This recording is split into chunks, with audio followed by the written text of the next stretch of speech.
Hello everyone, my name is Ima Nur Rodiyah with the student number 236121242 and my friends. My name is Zalfa Malihah and my student number is 236121264. Okay, my name Aditya Restu Ar-Rafi, student numbers 236121182. We will explain a part of the Pragmatic lesson specifically about presupposition and entailments.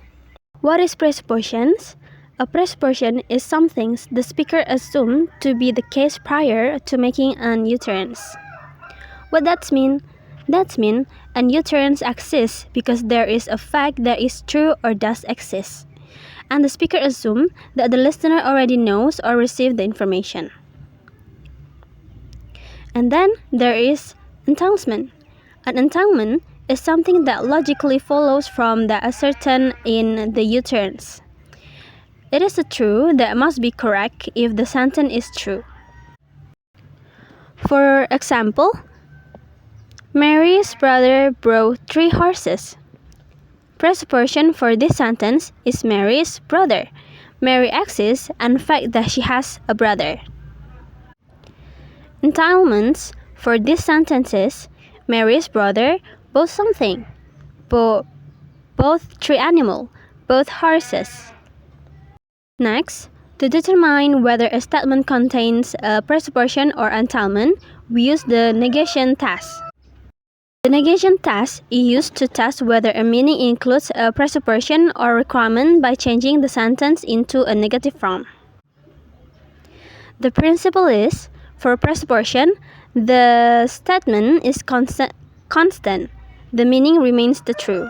And entailments, the statement is changed, statement disappeared. For example, positive sentence, Mary's brother bought 3 horses. And when we change it into negative sentence, it becomes Mary's brother didn't buy 3 horses. From those sentences, the constant statement is Mary has a brother. So this is the presuppositions. And the statement change or entailment is he bought animals. Okay, next, the types of presuppositions. There is 6 types of presupposition.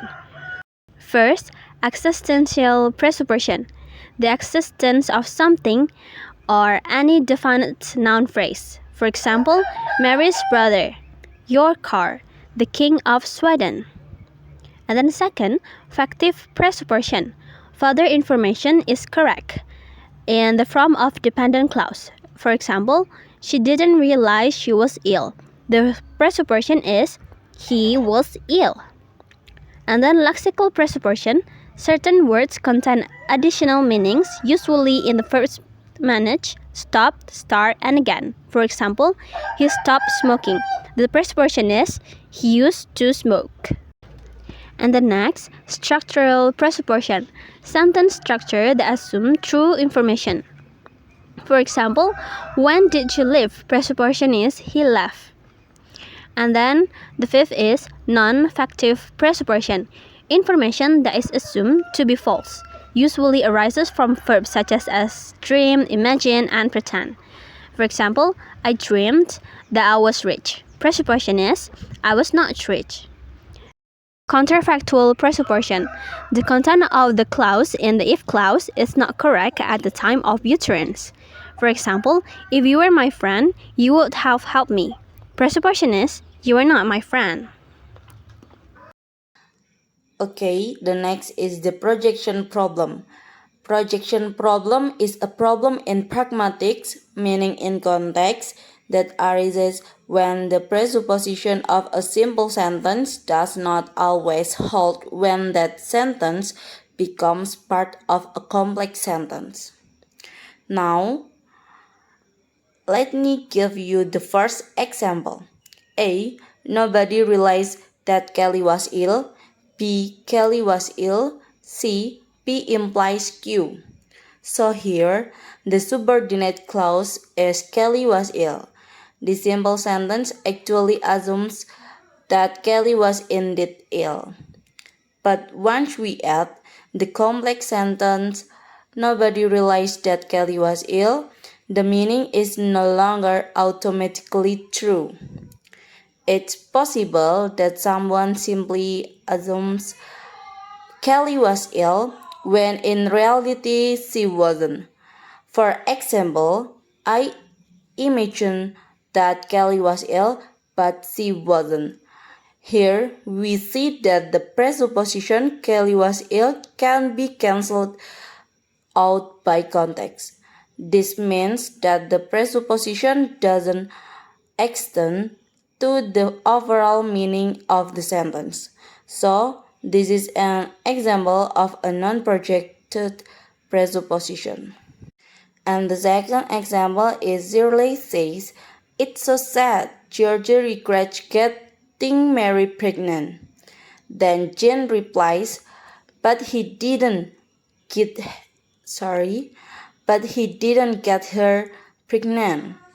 The sentence Georgie regrets getting Mary pregnant presupposes that Georgie did get Mary pregnant. But when you add "but didn't get her pregnant," there's an immediate contradiction. The combination becomes Georgie regrets getting Mary pregnant, but he didn't get her pregnant. Here, the first part introduces the presupposition, but the second part cancels it out. Ultimately, the presupposition no longer applies to the entire sentence. This is what's called a projection problem. The presupposition from one clause can rise to the main meaning because it's cancelled out by the context. Next is to explain about order entailment. Order entailment is about how sentence can be arranged from general to specific based on their meaning.